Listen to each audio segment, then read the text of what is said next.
Sa gitna ng umiiral na Comelec gun ban, arestado ang isang construction worker sa Quezon City matapos mahulihan ng sumpak. Laging una ka sa balita ni James Agustin, exclusive. Agad na pinadapa at pinusasa ng mga operatiba ng QCPD Station 40 ang lalaking ito matapos mahulihan ng sumpak sa barangay Pasong Tamo, Quezon City kaninang alas 2 sa madaling araw. Kinilala ang 52 anyo sa suspect na si Rino Viñales, isang construction worker.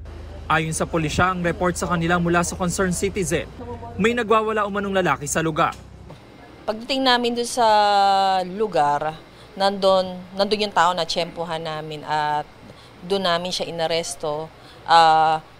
Nasa akto na hawak-hawak niya pa yung improvised na baril o yung sumpak.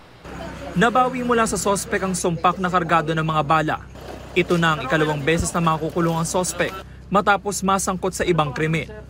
Yung taong to huli na sa kasong grave threats at droga at pagsusugal. Pag-amin ng suspect, matagal na siyang may sumpak na ibinenta lang sa kanya sa halagang 500 piso. Nabili ko lang yan po. Saan niyo po sana gagamitin? Dipinsa ko yan po. Pag kay may nagbanta sa akin na may tira daw sa akin na hinalala ko ako nung pahuli sa sabungan. Pero alam niyo ho na meron ng Comelec gun ban, bawal na yung pagdadala ng ganyan. Hindi po. Maharap ang suspect sa reklamong paglabag sa Comprehensive Firearms and Ammunition Regulation Act at Omnibus Election Code.